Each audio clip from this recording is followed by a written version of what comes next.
Welcome to your storytelling. Enjoy the stories, and don't forget to subscribe. It all started on a night that was supposed to be like any other.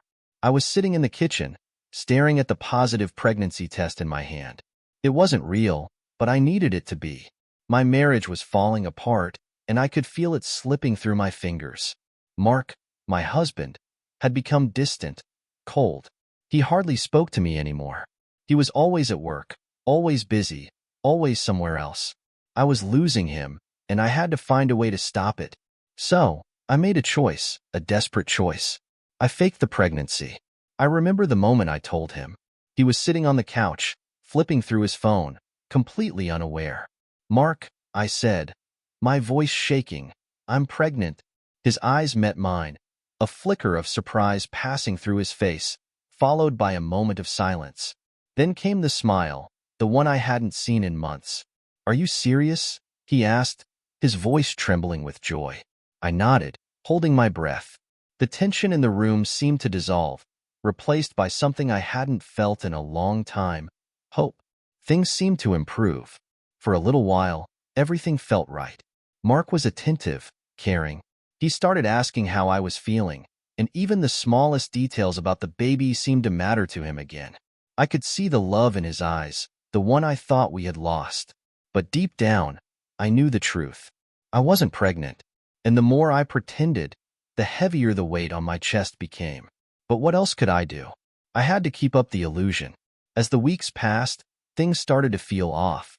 Mark's questions grew more probing. "Have you been to the doctor yet?" he asked one day. "Are you feeling okay? You look tired."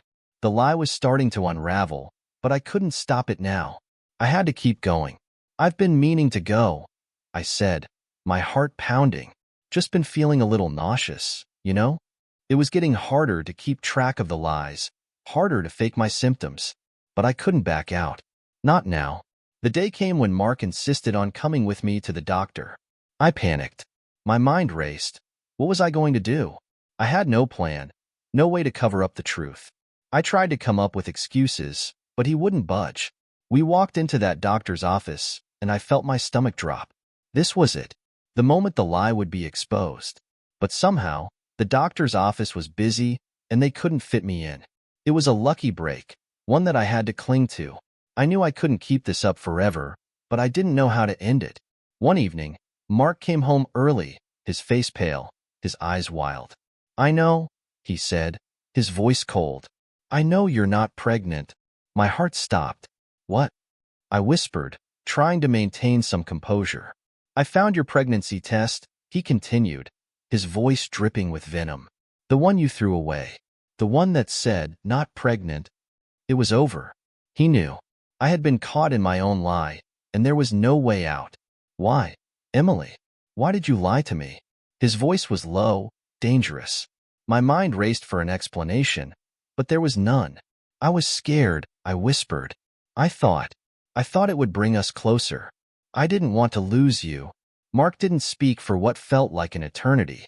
And then, he spoke the words that would haunt me forever. "You think I'm a fool? You think you can manipulate me with lies? You've been playing me, Emily. And now, I'm going to make sure you regret it." I didn't know what he meant, but the chill in his tone made my blood run cold. Over the next few days, things between us grew increasingly tense. Mark wasn't just angry. He was calculating. He started playing mind games, twisting everything I said, making me feel crazy. He'd mention things he knew I wasn't aware of, things I couldn't possibly have known. "Are you sure you're okay, Emily? You've been acting a little strange lately." His words cut deep, and the walls I had built around myself started to crumble. It wasn't just about the pregnancy anymore. Mark started to unravel everything. The lies, the manipulations, the cracks in our relationship. But then, something unexpected happened. He turned the tables.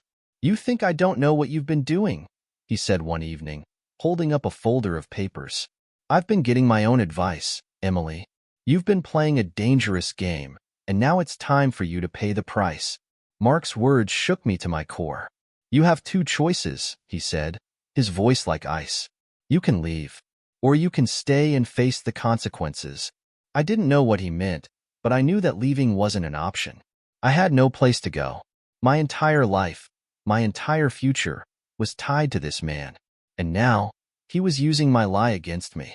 Mark's plan unfolded slowly, deliberately. He started to manipulate the people around me, our friends, my family. He would twist my words, plant seeds of doubt in their minds. Is Emily really who she says she is? He would ask them, his voice laced with suspicion. Do you really trust her? Soon, people I loved began questioning me. They started to turn on me. I felt completely isolated. I had nowhere to turn. No one believed me anymore. Mark had systematically destroyed my reputation, and I couldn't fight back. Every time I tried to explain myself, he would turn the tables, make me look even more unstable, even more dishonest. But then, I realized something. This wasn't just about the pregnancy lie. This wasn't about me at all. Mark was using me as a pawn in his game. He had planned this all along. The lie, the betrayal, it was all a means to an end. He was trying to break me, to turn me into someone I didn't recognize. And I was letting him. I finally saw it for what it was. Mark wasn't interested in saving our marriage.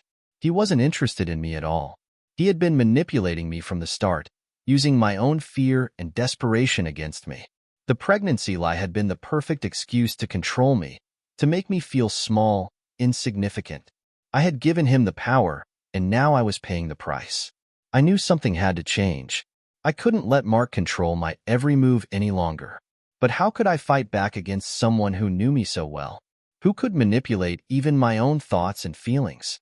I started to make small changes, things he wouldn't notice at first. I stopped answering his texts immediately. I stopped asking how his day was, stopped playing the role of the dutiful wife. It wasn't much, but it felt like the first step toward reclaiming my life. But Mark noticed. Of course he did. The silence between us grew more palpable, and every time I tried to step outside his control, he tightened his grip. One night, after I came home late from a friend's house, someone he had forbidden me to see, he was waiting for me. The look in his eyes was darker than I'd ever seen it. Where were you? He demanded, his voice low and dangerous. Who were you with? I couldn't lie anymore. My stomach twisted in knots as I faced him. I was with Maria, I said, trying to sound confident, though my voice trembled. You know, my friend from college. His eyes narrowed, and for a second, I thought he might explode. Instead, he stayed calm. A little too calm. You shouldn't have done that, Emily. You've been testing my patience for far too long. His words were a warning, but I couldn't back down. Not this time. I'm not your prisoner, Mark, I said, my voice shaking but defiant. That was my mistake. Mark didn't react the way I thought he would. He didn't yell or scream. Instead, he withdrew. He became colder, more calculating. He started digging into my past, digging into things I had long buried. Old secrets, things I thought no one knew. He found them, and he used them against me. He would casually drop these bombshells into our conversations. Remember when you cheated on me all those years ago? He said one night, as if it was just a fact. Or how about the time you lied about where you were going? It was like he had a dossier on me, and each word chipped away at the little dignity I had left. Mark wasn't content with just destroying me in private. No, he wanted to humiliate me, to show everyone just how much control he had over me. He started telling our friends and family about my delicate mental state. He painted me as unstable, a liar, someone who couldn't be trusted. And the worst part? They believed him. Every lie he told, every half-truth he spun, made me more of a villain in their eyes.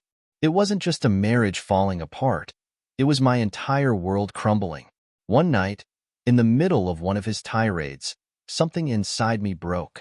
Why are you doing this? I asked, my voice barely a whisper, as I stood in the doorway, unable to move. Mark looked at me, his eyes dark, unreadable. Because I can, he said simply. You've given me everything, Emily. Your love, your trust, and your weakness.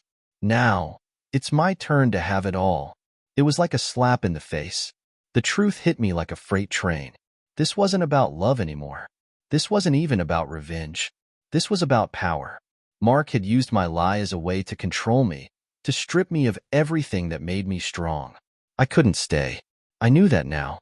But how could I escape? How could I break free from someone who knew every vulnerability, every fear? I started planning in secret, making calls to a lawyer, looking for somewhere, anywhere, to go. I couldn't go back to my family. Mark had already poisoned their minds against me. But there had to be somewhere I could find safety, somewhere I could start over. But then, the worst thing that could have happened did. Mark discovered my plan. He wasn't stupid, and he knew me too well. He had planted a tracker on my phone, had been watching my every move. When I came home one night, he was waiting for me, his face a mask of fury. "You think you can just leave?" he said, his voice cold. "You think I wouldn't find out?" It was like a nightmare. I was trapped again, this time with no way out. Mark didn't just want to control me. He wanted to ruin me. "If you leave," he said, "I'll make sure you'll never see your family again. I'll tell them everything. About the lies, the deceit, the affair you had before we even met. They'll never believe you, Emily." The venom in his words sent a chill down my spine. He knew everything, and he wasn't afraid to use it. I thought I had reached the lowest point, but Mark found a way to take it even further. He went to my closest friend, Maria, the one person who had stood by me. He showed her evidence of my supposed affair, twisted everything I had ever confided in her. Maria believed him. And just like that, I lost my last ally. I was alone. I hit rock bottom. Alone, betrayed, broken. I felt like a shell of the person I used to be. Mark had turned everyone against me. He had taken my confidence, my identity, and crushed it. There was nothing left to hold on to, nothing but the darkness inside me. I spent days in bed, wondering if I would ever find the strength to stand up again. But something inside me started to stir. I wasn't done. Not yet. I didn't know how I was going to escape, but I refused to let Mark win. I began reaching out, searching for a way out of the prison he had built for me. I started seeing a therapist, reconnecting with the fragments of myself I had abandoned. I wasn't going to be his victim forever. I began to execute my plan. It was slow, calculated, but I knew it was my only chance. I started secretly gathering evidence, photos, texts, recordings, anything I could use to expose Mark's manipulation. I knew that if I couldn't escape physically, I could at least destroy him emotionally, expose him for the monster he truly was. The final confrontation came when Mark least expected it. I stood in front of him, my heart pounding, my hands shaking, but my voice steady. "You've played your games, Mark," I said, "but this ends now. I'm done being your pawn." I laid everything out, every piece of evidence, every lie, every manipulation. It wasn't easy. He fought back, tried to twist the truth, but I didn't back down. It was over. The lies had caught up with him, and now, he was the one exposed. People saw him for what he really was, a manipulative, controlling man who thrived on fear and deceit. And for the first time in what felt like forever, I felt free. Free from the chains he had wrapped around me. Free to rebuild my life, to become who I was meant to be. As I walk away from the wreckage of my past, I'm not sure what the future holds. But I know one thing. I will never allow myself to be trapped again. I've learned the hard way that some lies come with a cost. But the truth? The truth is what sets you free. The days after Mark were a blur. I felt like I was walking through a fog, trying to make sense of what had happened. My therapist told me it would take time to process everything, and I didn't doubt her. I was physically free, but the emotional scars ran deep.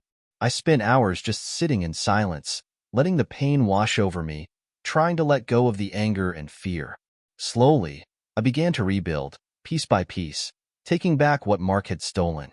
It wasn't easy, but I was starting to remember who I was, before the lies, before the manipulation. I was starting to feel whole again. It came in the mail one afternoon, a letter from Mark. My heart stopped when I saw his handwriting.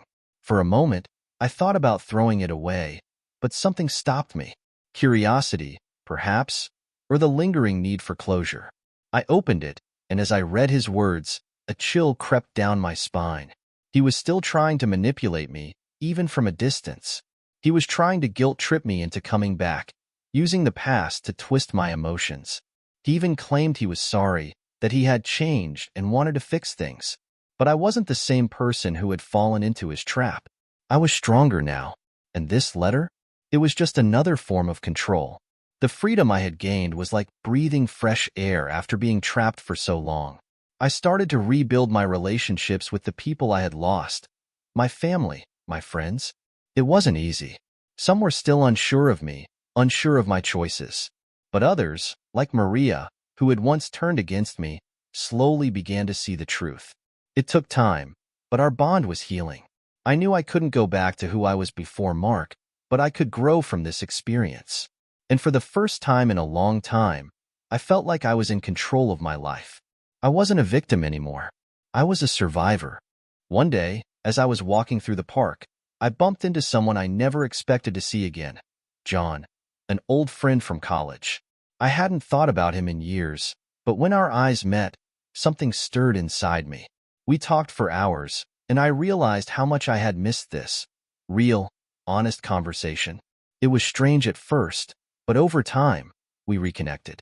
It wasn't love, not yet, but it was something different, a chance for new beginnings, a chance for a relationship built on trust, not lies. With John's support and the love of my family and friends, I began to truly heal. I took up hobbies I had once abandoned, traveled to places I had always dreamed of visiting, and slowly started to live again. It wasn't about forgetting what had happened. It was about taking what I had learned from it and using it to become stronger, more resilient. I had been through hell, but I wasn't letting it define me. My past didn't have to be my future. Mark's presence in my life slowly faded into a distant memory. Every once in a while, I'd hear about him through mutual acquaintances, but the fear that once held me in his grip was gone. He was just a man from my past now, a lesson learned. One day, I ran into him at the grocery store. He looked different, tired, worn down. It was clear that the games he had played had caught up with him. And in that moment, I realized something. I no longer hated him. I no longer feared him. I simply felt sorry for him. Because in the end, it wasn't me who had lost. It was him. As time passed, I continued to build a life that was all my own. I focused on my career, reconnected with old passions, and nurtured the relationships that truly mattered. I wasn't just surviving anymore. I was thriving. My future was mine to shape, and I was no longer defined by the lies I had once told or the man who had tried to control me. I was free. Free to love, free to live, free to be whoever I wanted to be. And one day, as I sat alone in my apartment, reflecting on everything I had gone through, I realized something profound. The greatest lie Mark had told me wasn't just the manipulation and control he had used to break me. It was the lie I had believed about myself, that I was weak, that I couldn't stand up to him, that I needed him to survive. The truth? I had always been strong. I just needed to believe in myself. And now, I did. The future felt bright for the first time in years. I had learned the hardest lesson of all, that no matter how dark things seemed, there was always a way out. That even the deepest lies could be unraveled, and that the truth would always set you free. My story was just beginning. Just when I thought I had found my rhythm, life threw a curveball. A work opportunity came up that required me to travel overseas for 6 months. It was a dream job, one I had always hoped for, but it came with its own challenges. I had to leave behind the safety I had created, the routine I had built. The idea of stepping back into the world, away from everything I had rebuilt, stirred up emotions I didn't expect: fear, uncertainty, and a deep sense of vulnerability. Could I really handle this new chapter? Was I truly ready to be independent on such a grand scale? It was John who gave me the push I needed. He saw the hesitation in my eyes, and instead of telling me what to do, he simply asked, "What's holding you back?" It was a question I couldn't ignore. For the first time in a long time, I took a hard look at the root of my fear, the worry that I wasn't strong enough to face the world on my own. I had let Mark's manipulation define me for so long that I was afraid of being alone again, afraid of not being able to navigate life without someone to lean on. But John reminded me of how far I had come, how much I had already overcome. "You're stronger than you think," he said, "and I believe in you." That was all I needed. I packed my bags, took a deep breath, and stepped forward. The first few weeks abroad were harder than I expected. The loneliness hit harder in the quiet moments, when the noise of the city faded, and I found myself thinking about the life I had left behind. But something inside me had changed. I didn't need to fill the silence with distractions or memories of the past. I started to embrace it, to listen to it, to reflect. I met new people, learned new things, and, for the first time, I realized I was truly in control of my own destiny. I didn't have to answer to anyone. The world was mine to explore.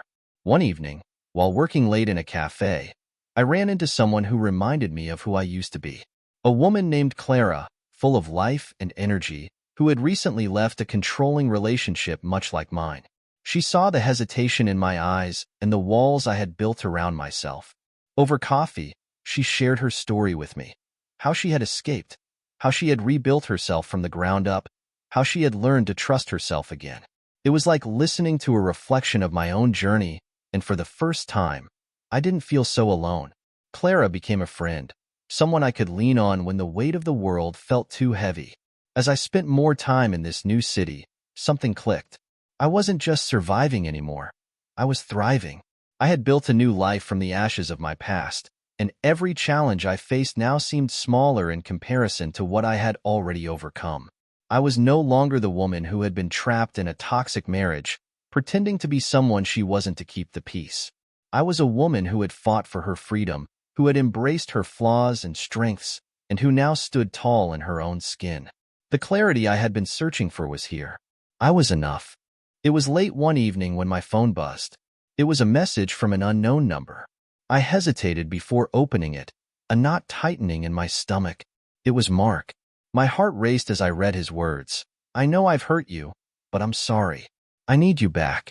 Please. I can't live without you.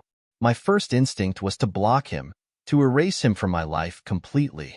But then I remembered what I had learned in these past months. I wasn't afraid anymore. I didn't need his apology to validate my worth. I didn't need him to make me whole. So, I left the message unread and moved on with my evening. The past had no place in my future. 6 months later, as I prepared to return home, I realized how far I had come. I wasn't returning to a life I had once known, but to a new life I had built for myself. I had learned to trust again, not just others, but myself. I had learned that true strength wasn't about how much you could endure, but about having the courage to move forward, no matter the obstacles.